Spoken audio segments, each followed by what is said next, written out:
What if Bardock and Gine survived? If you didn't see the previous first part of this video, make sure you guys go back to that. Honestly, I think Bardock and Gine surviving and being alive, at least to the present day, or at least let's say they survived a couple of arcs after Planet Vegeta's destruction, right? Anybody would be crazy to say that it wouldn't have had some sort of impact on Goku's life, for the better or for the worse, depending on who you ask as a fan. I think it positively would have impacted Goku's life, just based off of the dynamic of where we see Goku's character now and how we saw Bardock and Gine before, unfortunately, their demise. Bardock's heart was changing. He admitted, I don't want to fight anymore. I'm tired of fighting. Maybe I just want to do something different for a change. And, you know, right? Gine questioned him. She was like, why would, like, this is unusual for you as a Saiyan warrior, a Saiyan male warrior, to even think emotionally or even have some sort of, you know, thoughts about your son from a true perspective of like, I want my son to have a chance at life. And Bardock gave that to Goku, and I talked about in the previous video, he would have been proud, I think, to see where his son is today.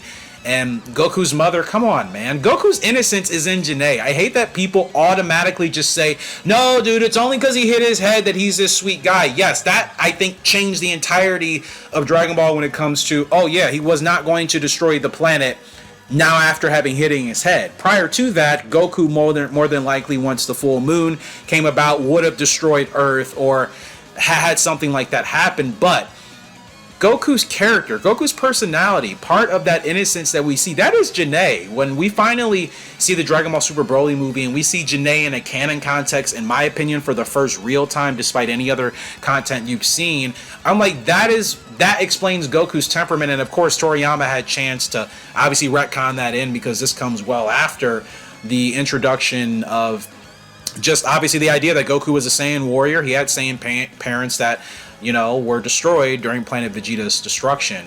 I just can't imagine the type of interactions and engagements they would have. Just think about moments at the house. Think about moments with other members of the family, Goku's wife, his sons. How would Janae be with Goten? You know, how would she be with Gohan? It's I admit, man, it makes me sad to think we may never see that, because I think that would truly just be a special moment, because part of Goku's story is so motivational, but also a bit sad and tragic when you think about all the things that have happened to Goku. He's lost his friends, seen his friends die. He has died several times, and despite all of this, Goku has never given up on himself or life, and he never will. But it's to say that you would never expect him to have come from essentially a household where Grandpa Gohan was raising him, and then Master Roshi was raising him, and then Krillin becomes his best friend. Like, you wouldn't have thought that warrior that we see today came from that. But of course, when you know the story, it makes sense. So I'm saying that to say, like, Bardock and Gine surviving, I think, for what it's worth, Goku and Bardock would be sparring. Who knows how strong Bardock would be? That's probably another video I need to do, because Goku's latent ability, even as a low-class warrior, still ties into the genetics and the DNA of both of his parents. You cannot rule that out. It's impossible to rule that out. Part of his fighting ability still shows you that even probably Janae at some point was at least an okay fighter, even if she did just go to mom duties right after Raditz and Goku were born. I still think for Goku's potential and for Goku's abilities to be where they are, and that's not to discredit any of the insane amounts of multiversal hard work he's done in his life, I still think his parents had a fair play in that. And I'm curious if we'll get any confirmation or revelation one day in regards to whether or not Janae could have been maybe the female Goku of the female warrior class, in regards to her having more power than would have looked like, right? Janae is a character that if you looked at her, you would not take her seriously. You're like, she's probably not that much of a fighter, and then watch, she starts fighting you like Videl or something, right? You know? So I think that's very possible. Let me know your guys' thoughts in the comment section below.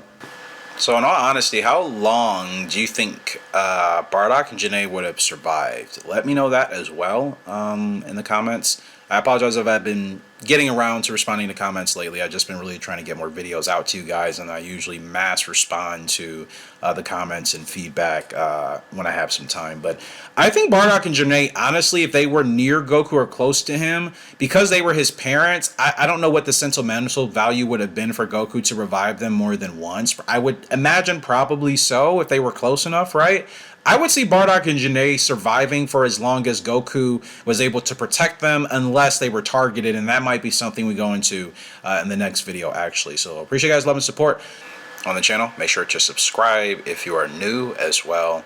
And yeah, we'll keep these conversations rolling on. I've been enjoying getting back into Dragon Ball lately. I'm rewatching a lot of stuff, rereading things. So yeah, my brain is just kind of all over the place, so some of the topics may feel like that. I promise I'm going to start doing some stories and some more consistent things, but I'm just kind of getting all these ideas out, and by the time we get to the beginning of the next year, or the end of this year of 2025, you guys will see that roll out. So until next time, Kyle Ken Striker signing out. Have a great and fantastic day. I'll see you later. Goodbye.